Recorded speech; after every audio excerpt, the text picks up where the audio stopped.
kasaysayan ng Pilipinas ay hitik sa kabayanihan ng kabataang Pilipino. Mula sa pakikipaglaban sa pananakop ng kolonyalista hanggang sa pakikibaka para sa pambansang demokrasya, tayong mga kabataan ay naging matibay na puwersa ng pagbabago. Noong People Power 2, muli natin nasaksihan ang sigla ng kabataan. Libo-libong mga mag-aaral at mga kabataan sa komunidad ang dumagsa ng lansangan. Ang pagsanib ng kabataan sa malawak na mamamayan ay nagbigay ng liksi, kulay at dinamismo sa sama-samang panawagan ng pagbabago.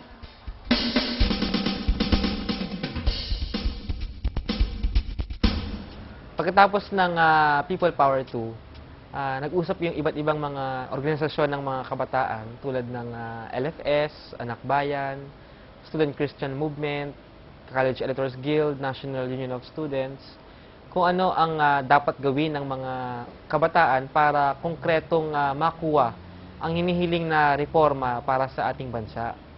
Kinilala ng mga grupong ito na aktibo nga ang kabataan sa ating lipunan, mahalaga ang papel niya sa ating bansa, pero walang isang partido na masasabi nating kumakatawan sa interes ng kabataan sa lahat ng pagkakataon at panahon.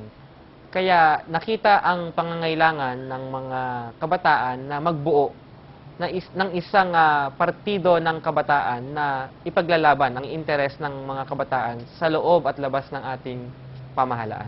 Mula sa pagkakaisang ito, isinilang ang Anak ng Bayan, isang partidong magsusulong ng maningning na kinabukasan sa pagbabago ng lipunan. Ang partidong ito ay nagtataguyod ng politika ng pag-asa at pakikibaka laban sa naghaharing bulok na politika kung saan walang kinabukasan ng mga kabataan.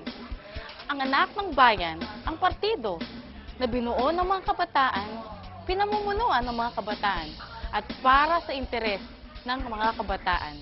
Ito ang ating partido.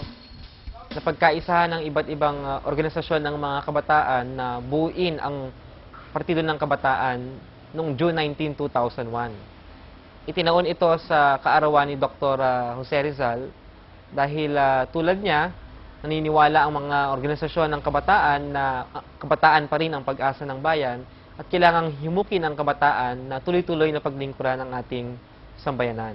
Kaya noong June 19, 2001, dito isinilang ang Anak ng Bayan. Dito pinagtibay ang konstitusyon at plataporma ng Anak ng Bayan. Dito napagkaisahan na ang Anak ng Bayan ang magdadala ng interes ng kabataan sa loob ng ating pamahalaan. Lumawak ang kasapian ng partido hanggang sa makapagtayo na ito ng mga balangay o chapter sa iba't ibang rehiyon na lalong nagpasigla sa kilusang kabataan. Noong ika-23 ng Mayo 2002, ginanap ang unang pulong ng Pambansang Konseho sa Malaybalay, Bukidnon. Dito, naitala na lumawak na sa 9 na rehiyon ang kasapian ng Anak ng Bayan na nangangahulugang meron ng pambansang saklaw ang partido. Noong sumunod na taon, sa mas malawak ng pulong ng Pambansang Konseho, pinagpasyahan ng partido na lumahok sa pambansang halalan na nakatakda sa 2004 bilang partidong kakatawan sa sektor ng kabataan sa Kongreso.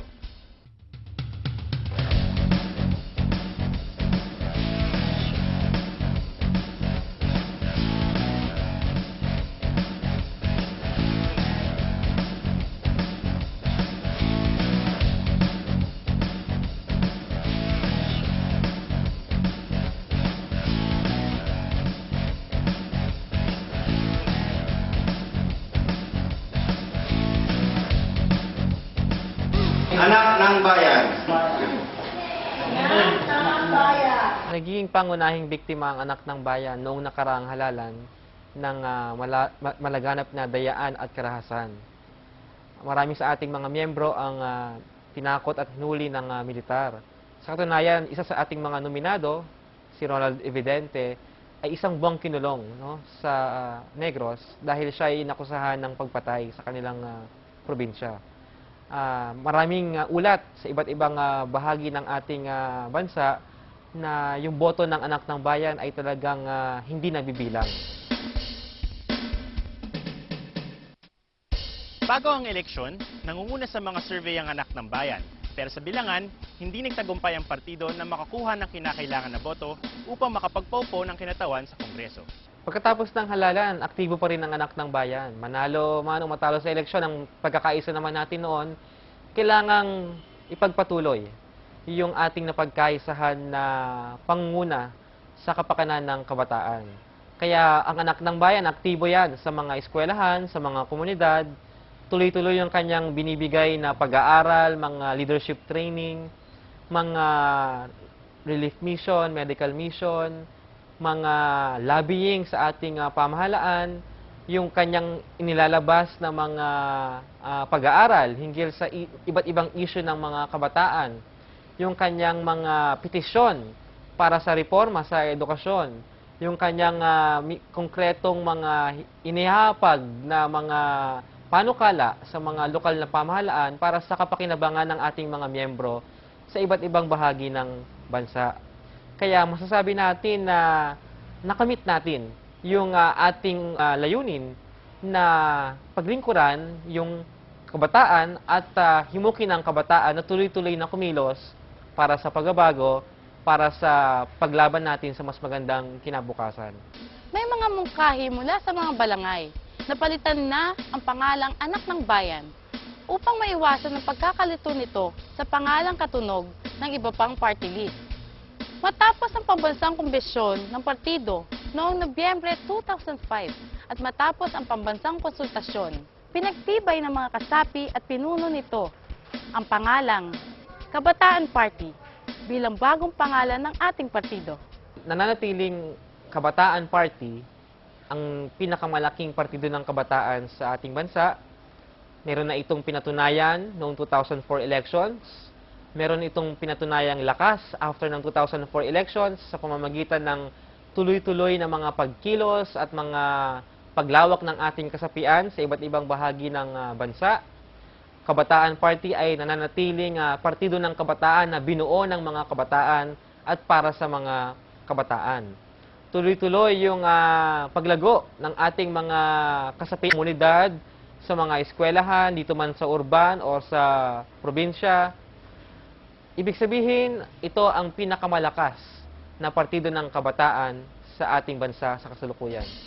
Sa gabay ng ating prinsipyo at paninindigan na maglingkod sa inang bayan, mulat sa ating makasaysayang papel na hubugin ang kinabukasan ng bayan at alam ang pangangailangan ng isang mas maunlad na sistema, inihahay natin ang ating mga layunin. Una, ipaglaban ang fundamental na karapatan ng mamamayan sa edukasyon sa pamamagitan ng paggigiit ng mas mataas na pondo mula sa gobyerno para sa edukasyon at agarang itigil ang lumalalang komersyalisasyon ng edukasyon. Pangalawa, magbuo ng makabayan at makamamamayang tipo ng edukasyon at magsulong ng siyentipiko at mapagpalayang edukasyon na nagtatakwil sa mga bulok na ideya. Pangatlo, igiit ang karapatan ng kabataan at mamamayan sa disenteng hanap buhay, pantay na oportunidad at makataong kondisyon sa pamumuhay. Pang-apat, isulong ang karapatan ng bawat Pilipino sa isang lipunan na malaya sa krimen, bawal na gamot, hindi makatarungang digma, militarisasyon, pagkasira ng kalikasan, dekadenteng kultura at malnutrisyon. Panglima, manguna sa pagtataguyod ng sports at sining para sa pangkalahatang pagunlad ng kabataan. At pang-anim, tiyakin ang partisipasyon ng mga kabataan sa lahat ng usapin ng pamamahala at pagdedesisyon ng gobyerno. Ngayon, higit kailanman, ang lakas, giting at talino ng kabataan ay kailangan ng bayan para sa isang maningning na kinabukasan. Ito ang panahon upang ang mga kabataan ay mahigpit na magkaisa at sama-samang isulong ang politika ng pakikibaka at pag-asa. Ang tinig ng kabataan ay dapat marinig. Ito ang isusulong ng ating partidong Kabataan!